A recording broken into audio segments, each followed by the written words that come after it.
नमस्कार दोस्तों। इसके पहले के वीडियो में मैंने 4 अंकों वाला ग्रिड रेफरेंस, 6 अंकों वाला ग्रिड रेफरेंस और ग्रिड लाइंस, इन सभी का मतलब अंग्रेजी में समझाया है। अब इस वीडियो में मैंने ग्रिड लाइंस मतलब ग्रिड रेखाओं का मतलब हिंदी में समझाने की कोशिश करूँगा। मेरे अंग्रेजी के वीडियो में मैंने ग्रिड लाइंस, 4 अंकों वाला रेफरेंस और 6 अंकों वाला रेफरेंस एक ही वीडियो में बताने की कोशिश की थी, लेकिन मैं हिंदी में पहले आपको ग्रिड लाइंस मतलब क्या यह समझाऊंगा। उसके बाद दूसरे मेरे वीडियो में मैं 4 अंकों वाला और 6 अंकों वाला रेफरेंस समझाने की कोशिश करूंगा। तो फिर आज के इस वीडियो में हम देखते हैं कि ग्रिड लाइंस किसे कहते हैं। जो हमारा मैप होता है, उस मैप पर दर्शाई गई जो पड़ी हुई और खड़ी हुई लाइनें होती है, उन पड़ी लाइनों को और खड़ी लाइनों को ग्रिड लाइंस कहते हैं। आप कोई भी मैप ले लीजिएगा, यहाँ पर आपको स्क्रीन पर एक मैप दिखाई पड़ रहा है। आप कोई भी मैप ले लीजिएगा, उस मैप पर आपको इस तरीके से कुछ खड़ी हुई लाइनें और कुछ पड़ी हुई लाइनें दिखाई देती है। इन खड़े लाइनों को और पड़े लाइनों को हम ग्रिड लाइंस कहते हैं। इन खड़ी हुई रेखाओं को और पड़ी हुई रेखाओं को हम ग्रिड लाइंस कहते हैं। अभी देखिएगा, इस स्क्रीन पर आपको एक चित्र दिखाई पड़ रहा है। इस चित्र में आप देख सकते हो कि यहाँ पर एक स्क्वायर है, एक चौकोन है। उस चौखट में कुछ खड़ी हुई लाइनें हैं और कुछ पड़ी हुई लाइनें हैं। जैसे कि हमने इसके पहले देखा कि इन खड़ी हुई और पड़ी हुई लाइनों को ग्रिड लाइंस कहते हैं। इस चित्र में आपको कोई भी मैप बतलाया नहीं गया है, यह कोरा चित्र है। अभी हम देखेंगे जो यह खड़ी हुई लाइन है, इसको हमने कुछ अंक से यहाँ पर दर्शाया है। वह अंक है 25। उसी तरह से दूसरी खड़ी हुई लाइन है, इसको भी हमने कुछ अंक से दर्शाया है। इसका अंक है 26। तीसरी लाइन 27, चौथी लाइन 28, पांचवी लाइन 29 और छठी लाइन 30। इस तरह से यह अंक हमारे बाईं ओर से लेकर दाहिनी ओर सरकते हुए हमें दिखाई देते हैं। यह खड़ी हुई ग्रिड लाइंस है। यह खड़ी हुई ग्रिड रेखाएं हैं। उसी तरह से आप देख सकते हैं कुछ यहाँ पर पड़ी हुई लाइनें हैं, पड़ी हुई रेखाएं हैं।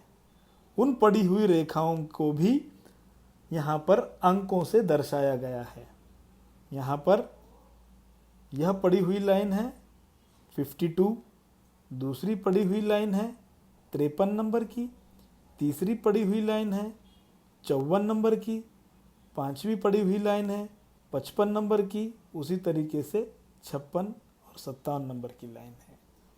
यह पड़ी हुई लाइनें जो है, यह पड़ी हुई लाइनें नीचे से हो करके ऊपर की ओर सरकती हुई हमें दिखलाई देती है।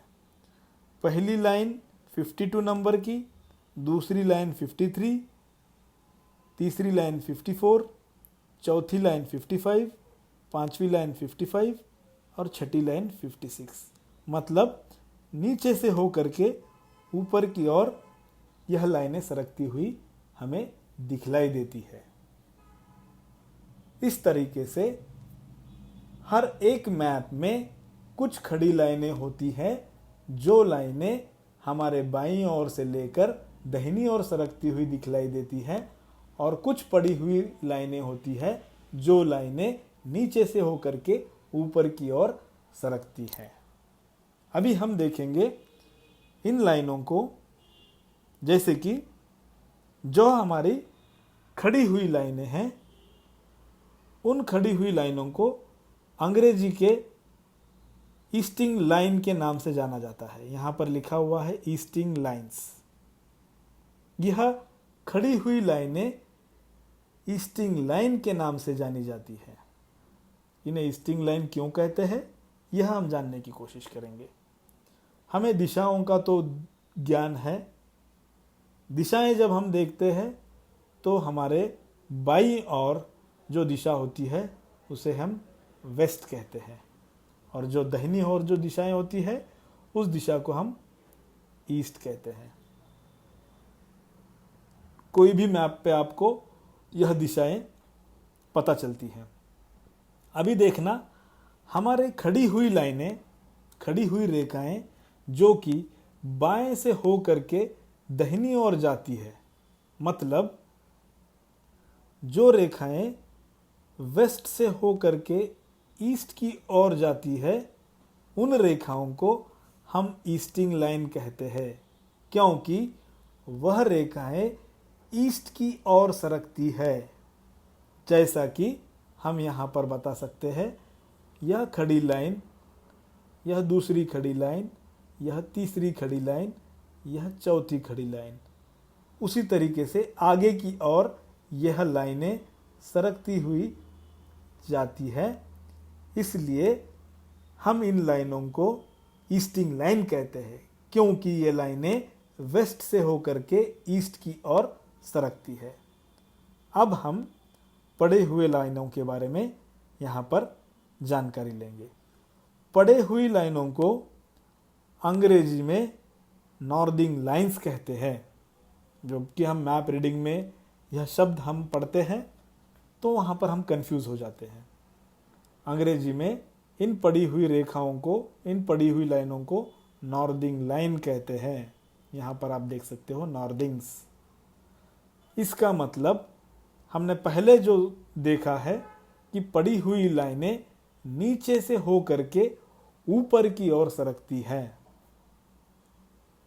ये देखिए, नीचे से हो करके ऊपर की ओर सरकती हुई ये लाइनें जा रही हैं।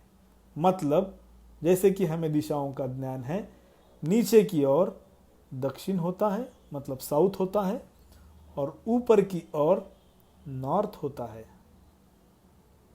अभी यह लाइनें नॉर्थ से लेकर के, साउथ से लेकर के नॉर्थ की ओर सरकती है। यह पड़ी लाइनें, यह पड़ी रेखाएं साउथ से हो करके नॉर्थ की ओर सरकती है, इसलिए हम इन पड़े लाइनों को नॉर्दिंग लाइन कहते हैं। देखिए यहाँ पर मैं आपको बताता हूँ, पहली लाइन, दूसरी, तीसरी, चौथी, पांचवी, इस तरीके से ये लाइनें साउथ से हो करके नॉर्थ की ओर बढ़ रही है। इस वजह से हम इन लाइनों को नॉर्दिंग लाइन कहते हैं। ध्यान दीजिएगा, यहाँ पर यह बहुत कंफ्यूज करने वाला मसला है। इस नॉर्दिंग लाइन को लेकर के और ईस्टिंग लाइन को लेकर के हम बहुत बार कंफ्यूज हो जाते हैं। कंफ्यूज क्यों होते हैं? यह खड़ी लाइन है तो हम समझ लेते हैं कि यह खड़ी लाइन मतलब यह नॉर्थ की तरफ दिख रही है खड़ी हुई, तो इसे नॉर्दिंग लाइन कहते हैं। यह गलत है, यह गलत है। यहाँ पर आपको ध्यान से सुनना होगा, यहाँ आपको ध्यान देना होगा कि जो खड़ी हुई लाइन है वह लाइन किस दिशा में सरक रही है। वह लाइन ईस्ट के दिशा में सरक रही है, इसलिए इन्हें ईस्टिंग लाइन कहते हैं। और दूसरी जो पड़ी लाइन है वह किस दिशा में सरक रही है?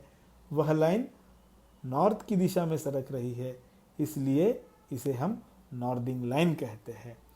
तो इस तरह से यहाँ पर हमने ग्रिड लाइंस किसे कहते हैं, और वह ग्रिड लाइंस जो दो प्रकार के हैं, एक ईस्टिंग लाइंस और दूसरी नॉर्दिंग लाइंस, यह हमने यहाँ पर समझने का यहाँ पर प्रयास किया है।